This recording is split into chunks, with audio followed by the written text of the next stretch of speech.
మరి ఈరోజు పొన్మండ ముత్యాలరావు గారికి జాతీయ బీసీ సంక్షేమ సంఘం పాల్గొన్న నియోజకవర్గ అధ్యక్ష బాధ్యతలను అప్పగిస్తూ మరి ఈ నెల 19వ తారీఖున ఈ యొక్క పశ్చిమ గోదావరి జిల్లా అధ్యక్షులైనటువంటి కోడే యుగంధర్ గారిని వెంట పెట్టుకొని రాష్ట్ర జలవనరుల శాఖ మంత్రి వర్యులు గౌరవనీయులు పెద్దలు డాక్టర్ నిమ్మల రామానాయుడు గారిని మరి అదేవిధంగా రాష్ట్ర కార్మిక సంక్షేమ శాఖ మంత్రి వర్యులు పెద్దలు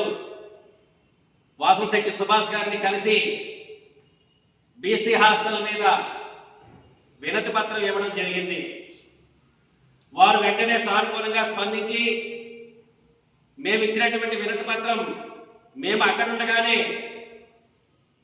మరి నారా లోకేష్ గారికి ముఖ్యమంత్రి వర్యులు గౌరవనీయులు నారా చంద్రబాబు నాయుడు గారికి వెంటనే పట్టుకెళ్ళి ఇచ్చి ఈ యొక్క బీసీ సమస్యలను బీసీ హాస్టల్లో విద్యార్థులు పడుతున్నటువంటి బాధలను వెంటనే వివరించగా మరి నిన్న అనగా 23వ తారీఖున మరి బీసీ వెల్ఫేర్ సమావేశాన్ని ఏర్పాటు చేసి ఆ యొక్క సమావేశంలో బీసీ హాస్టల్లో ఉన్నటువంటి సమస్యలపై మరి సమగ్రంగా సవివరంగా అన్నీ కూడా ఆయన తెలుసుకొని ఏవైతే బీసీ హాస్టల్ మహిళల్లో ఉన్నారో మహిళా హాస్టల్లో ఉన్నటువంటి వసతులు ఏవైతే ఇబ్బందికర పరిస్థితుల్లో ఉన్నాయో అన్నిటినీ కూడా తక్షణమే మీరు నిధులు మేము కేటాయిస్తున్నాం, ఆ యొక్క హాస్టల్ని అన్ని వసతులతో కూడినటువంటి సౌకర్యాలన్నీ కూడా ఏర్పాటు చేయమని తీర్మానం చేయడం జరిగింది. రెండవది మరి గత 8 నెలల నుంచి ఈ యొక్క బీసీ హాస్టల్లో ఉన్నటువంటి విద్యార్థులకు పెట్టేటటువంటి డైట్ ఏదైతే ఉందో దానికి సంబంధించినటువంటి మెస్ ఛార్జీలని మరి ఇవ్వకపోవడం వల్ల ఈ యొక్క మెస్ ఛార్జీలు నిర్వహణ ఎవరైతే నిర్వహిస్తున్నారో వాళ్ళు సరైనటువంటి ఆదాయం లేక వాళ్ళు నిత్యం కూడా ఇబ్బంది పడుతున్నారు. ఈ యొక్క విద్యార్థులకు సరైనటువంటి డైట్ అందించలేకపోతున్నారు. దాని మీద కూడా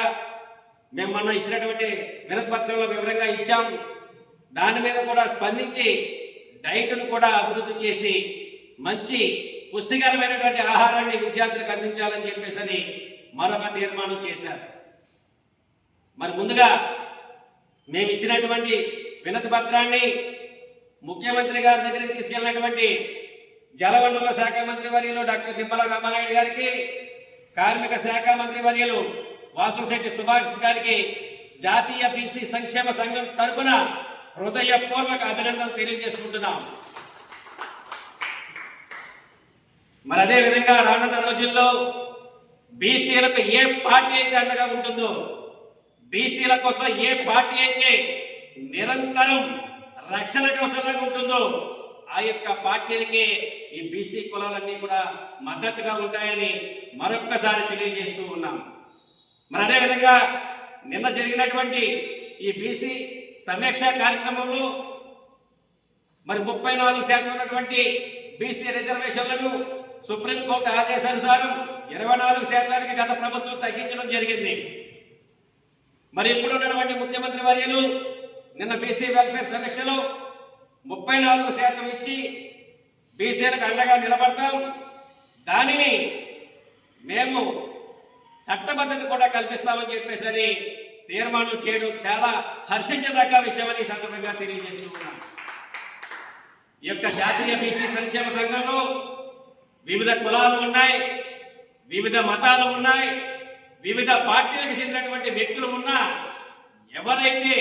బీసీలకు అండగా ఉంటారో ఆ యొక్క